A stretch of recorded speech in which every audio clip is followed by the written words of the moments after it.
గారికి, నా సహచర కార్పొరేటర్స్కి, ఎంబీసీ చైర్మన్ శ్రీనన్న గారికి, అదేవిధంగా సుధీర్ అన్నకి, నా సహచర కార్పొరేట్ వెనుకున్న ప్రతి ఒక్కరికి, వేదిక మీద ఉన్న వారికి, వేదిక ముందున్న వారికి, నా అక్క చెల్లెలకి, అన్నదమ్ములకి హృదయపూర్వక నమస్కారాలు. మరి ఈరోజు Kapra plus club mother committee ఏర్పాటు చేసుకున్న చారి అన్న అండ్ టీంకి గట్టిగా సపోర్ట్లు కొట్టాలి.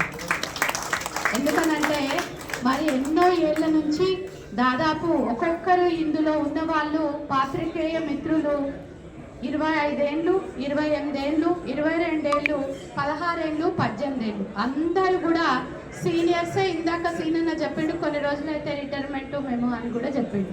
సో వాళ్ళందరి అనుభవంతో, వాళ్ళందరి అండాదండాలతోటి ఈరోజు మదర్ కాప్రా అంటే అమ్మ లేనిదే సృష్టి లేదు.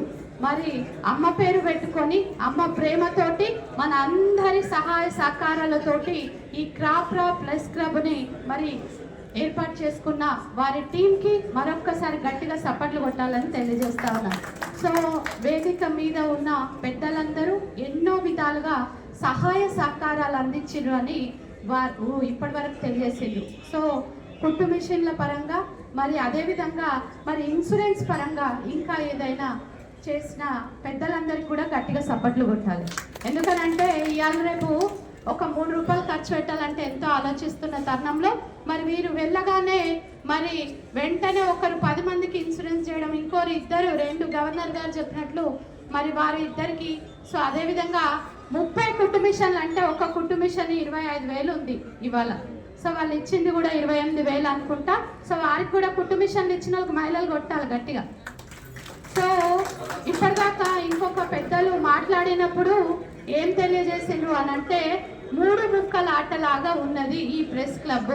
కాబట్టి దయచేసి మేము ప్రజాసేవలో ఉన్నాము కాబట్టి మాకు కూడా ఇబ్బంది అవుతుంది. అక్కడ పిలిచినా పోకపోతే కష్టం, మరి ఇక్కడ పిలిచినా రాకపోతే కష్టం.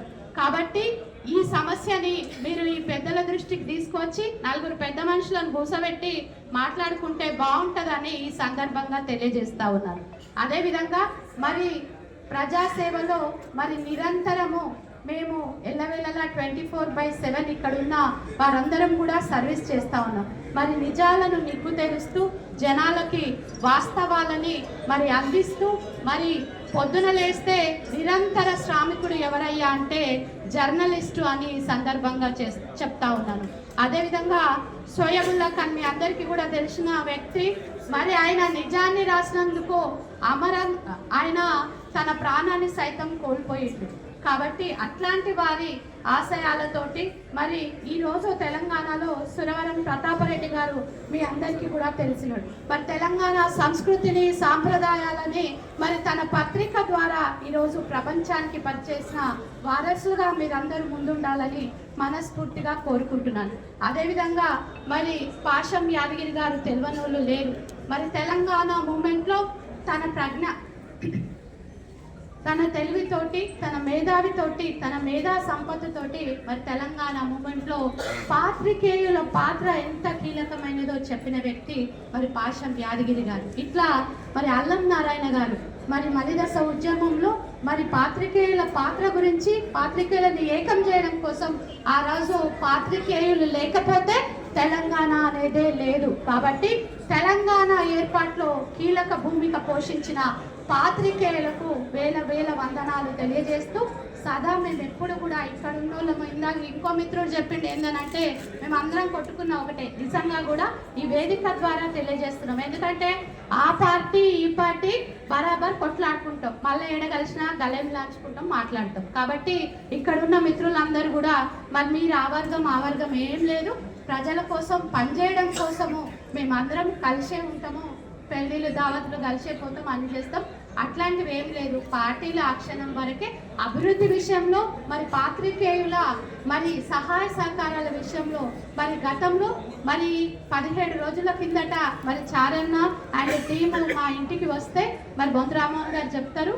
సో ఎప్పుడు కూడా మేము మీ వెంటే మీరు మా వెంటే అంటూ మరి తెలంగాణ గవర్నమెంటు మరి ఆనాడు రాజశేఖర్ రెడ్డి గారి పీరియడ్లోనే మరి మీకు 400 మంది జర్నలిస్టులకి మరి భూమి కేటాయించింది. మరి ఆ భూమి కేటాయిస్తే మరి హైకోర్టు చిక్కులలో కోర్టు చిక్కులలో ఉన్న విషయం మీ అందరికీ కూడా తెలిసిన అంశం.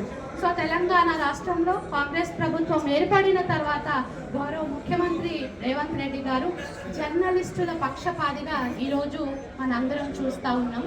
సో ఆ కోర్టు కేసులు అయితేనేముంది, ఆరోగ్యశ్రీ అయితేనేముంది, జర్నలిస్టులకి మరి ఈరోజు కాప్రా ఉప్పల్లో మనందరికీ కూడా తెలుసు మరి స్థలాన్ని మేము మా దృష్టిలో ఉంది, మరి ఎమ్మెల్యే గారి దృష్టిలో కూడా ఉన్నది. మేయర్ గారు మొన్ననే శ్రీధర్ బాబు గారితో 15 రోజుల కిందట మరి కాప్రా ఉప్పల్ ప్రెస్ జర్నలిస్టులకి మేము అండగా నిలవాలంటే మా వాళ్ళు చాలా మంది పేదవాళ్ళు ఉన్నారు, పేదల పక్షాన మనం ఉండాలి శ్రీధర్ అన్న, ఖచ్చితంగా మాకు ల్యాండ్ కేటాయించాలని అంటే ఖచ్చితంగా కేరళ ఎలక్షన్ అయిపోయినాక అందరూ కలిసి రండి, మా ప్రెస్ మిత్రులకు మేము అండగా ఉంటామని తెలియజేసిండ్రు శ్రీధర్ బాబు గారు అని తెలియజేస్తాం. అదేవిధంగా మరి ఆరోగ్యశ్రీ కూడా మరి లేని పరిస్థితిలో మేము ఉన్నామని అన్న చెప్పిండ్రు. సో ఆ కార్డులకు సంబంధించి అన్నీ కూడా మీకు ఎల్లవేళలా అండగా ఉంటూ సో మీ అందరితోటి కలిసిమెలిసి పనిచేయడానికి భవిష్యత్తులో కూడా మనందరం ఒకటేగా ఉండాలని మనస్ఫూర్తిగా కోరుకుంటూ మరి జర్నలిస్టు సోదరులకు మరొక్కసారి శుభాకాంక్షలు తెలియజేస్తా ఉన్నా. Thank you.